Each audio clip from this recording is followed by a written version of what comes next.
கரூர் மாவட்டம் குளித்தலையில் மருத்துவமனைக்குள் புகுந்து பெண் ஒருவர் குத்தி கொலை செய்யப்பட்டிருக்கிறார். கூடுதல் விவரங்களை செய்தியாளர் தர்மராஜ் வழங்க கேட்போம். தர்மராஜ், வணக்கம். விவரங்களை பதிவு பண்ணலாம் தர்மராஜ். நிச்சயமாக.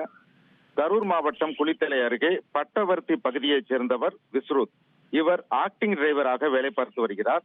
இவர் சென்னையில் வேலை பார்த்த போது ஆந்திர மாநிலத்தைச் சேர்ந்த ஸ்ருதி என்பவரை காதலித்து திருமணம் செய்துள்ளார்.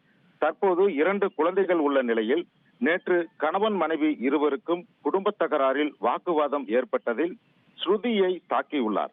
இதனால் காயமடைந்த ஸ்ருதி நேற்று நள்ளிரவு 1 மணி அளவில் குளித்தலை அரசு மாவட்ட தலைமை மருத்துவமனையில் சிகிச்சைக்காக அனுமதிக்கப்பட்டார். இன்று அதிகாலை 4:30 மணி அளவில் அரசு மருத்துவமனை புதிய கட்டிடத்தின் முதல் தளத்தில் சிகிச்சையில் இருந்த பார்க்க சென்ற விஸ்ருத் கத்தியால் ஸ்ருதியை 3 இடங்களில் சரமாரியாக குத்திவிட்டு அங்கிருந்து தப்பி ஓடிவிட்டார். இதில் ஸ்ருதி ரத்த வெள்ளத்தில் சம்பவ இடத்திலேயே பரிதாபமாக உயிரிழந்தார். இது குறித்து தகவல் அறிந்த குளித்தலை டிஎஸ்பி மற்றும் இன்ஸ்பெக்டர் ஆகியோர் சம்பவ இடத்திற்கு வந்து ஸ்ருதி உடலை மீட்டு பிரேத பரிசோதனைக்கு கரூர் அரசு மருத்துவக் கல்லூரி மருத்துவமனைக்கு அனுப்பி வைத்துள்ளனர். மேலும் தப்பி ஓடிய விஸ்ருத்தை குளித்தலை போலீசார் வலைவீசி தேடி வருகின்றனர். இதில் விஸ்ருத் முன்னாள் முதலமைச்சர் ஜெயலலிதாவின் கருப்பு பூனைப்படையில் டிஎஸ்பியாக வேலை பார்த்து பணி ஓய்வு பெற்ற ராமசாமி என்பவரின் மகன் என்பது தெரியவந்துள்ளது.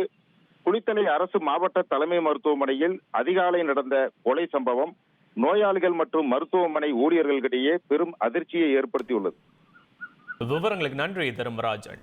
உங்கள் தந்திவன் தொலைக்காட்சியில் காவலன் வியாழந்தோறும் இரவு 8 மணிக்கு காணத் தவறாதீர்கள்.